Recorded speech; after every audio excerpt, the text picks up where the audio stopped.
Hi everyone, so we'll be looking at ionic bonding in more details. So what we have already done since last lesson, we've seen that ionic bonding will contain ions, a cation and an anion. So the cation is positively charged, the anion is negatively charged.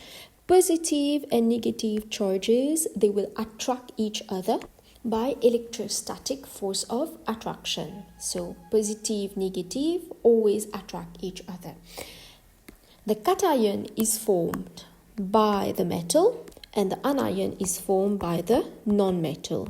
So ionic bonding occurs between metals and non-metals. Now we have only seen the bonding in group 1 metals, where the metal form X plus, and group 7 non-metals, where the non-metal will form Y minus. So then you have the ionic bonding X plus and Y minus, which is formed. Generally, the cation is going to have a completely filled outermost shell, unless it's lithium, which will have only 2 electrons. So this is what the cation will look like. And the anion will have, so because it's in group 7, so it will have 7 electrons of its own, and then it's going to gain 1 electron from the cation. So this is basically how the ionic bonding, the dot and cross diagram will look like for group 1 metal and group 7 non-metals, if the group 1 metal is not lithium. Lithium will look like this because lithium only has 3 electrons, so it was 2, 1, so it loses that 1 electron, so it becomes only 2 electrons in the outermost shell. So today we're going to look at dot and cross diagram for metals which are not necessarily in group 1. So we'll look at metals in group 2 and in group 3, as well as non-metals which are in other groups. So you'll have group 5, group 6 non-metals. Okay, so let's try for magnesium oxide. So magnesium is in group 2 and oxide is from oxygen, and oxygen is in group 6. So magnesium will have valency 2, oxygen will have valency 2. Looking at the periodic table, magnesium has 12 electrons and oxygen has 8 electrons in the atom. So magnesium atom will have 12 electrons, so 2, 8, 2, and oxygen has 8 electrons, so 2, 6. Now magnesium, because it has valency 2, because it is a metal, it will form Mg2+. So it's going to lose these 2 electrons, so these will be lost.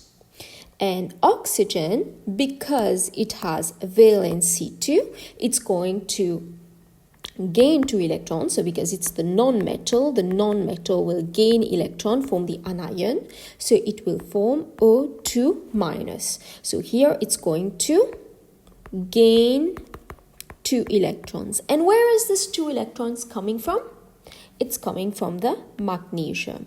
So the 2 electrons lost will be gained by the oxygen. So let's attempt to draw the dot and cross diagram. So we start with magnesium. Remember, we are drawing only outermost electron shell. So because these 2 are lost, so the outermost shell is this one. So it will have 8 electrons. I'm using crosses for magnesium. And because it has lost 2 electrons, it becomes Mg2+. Let's draw for oxygen now. Oxygen, the outermost shell is this one. So oxygen has 6 electrons of its own, so 6 dots. And then it has gained 2 electrons from the magnesium. So here the 2 electrons gained from magnesium. So I have Mg2 plus O2 minus. So this is MgO. Right? Now here we have the same number of magnesium and oxygen. What if we have different numbers? Let's say we have aluminium oxide. So aluminium, oxygen, aluminium is in group 3, so valency 3. Oxygen, group 6, valency 2, because it's a non-metal. Cross multiply. You cannot simplify here. So formula is Al2O3. Here we go. Now, here we have 2 aluminium and 3 oxygen. The process is the same. We're just going to put the numbers in front of our dot and cross diagram. So, we worked out the same way. Aluminium is in group 3. Therefore, it will form Al3+. Oxygen is in group 6. Therefore, it's a non-metal. Therefore, it will form O2 minus because it has valency 2. Aluminium has 13 electrons if you look in the periodic table. So 2, 8, 3. Valency 3, so it will lose these 3 electrons. So it will form 2, 8. So Al3 plus is formed. Electronic configuration 2, 8. 3 electrons lost. And these 3 will be gained by oxygen. Now oxygen, here it has 8 electrons.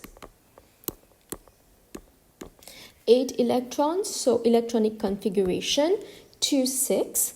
And because it has valency 2, therefore it's going to gain 2 electrons. So the number of electron gained or the number of electron lost depends only on the valency. It's the valency that will tell you how many electrons are gained or how many electrons are lost. But you can see here, there's 1 electron that is in excess. So there's 2 electron gains, there's 1 electron remaining. What will happen to it?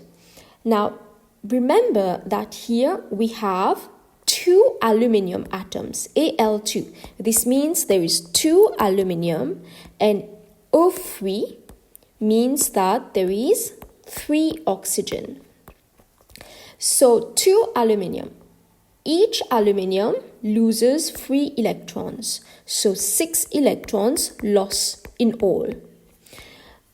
Oxygen, each oxygen gains 2 electrons. There is 3 oxygens. So 3 times 2, 6 electrons gained in all. So this is the total. So you see the total number of electrons gained and lost is balanced by the number of atoms that we have or number of ions that we have. So how we represent this, we'll draw the same way as we used to draw. So aluminium, outermost shell is the 8 one. So I draw the 8 electrons here, and the charge will be 3 plus because it has valency 3. And then oxygen here, it has 6 outermost electrons, 1, 2, 3, 4, 5, 6. It will gain 2 electrons because valency is 2. So it will gain 2 crosses here. Charge here is 2 minus. Okay, but to balance out the number of electrons gained and lost, we have to look at the numbers. We have 2 aluminium, so I will simply put a 2 here. And I have 3 oxygen, so I will simply put a 3 here. So that the charges, so if we found the total charge, 2 times 3.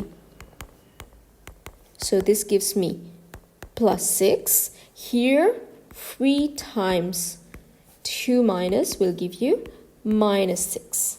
Okay, so plus 6 minus 6, the charges cancel out. Here, Therefore, aluminium oxide is a neutral compound.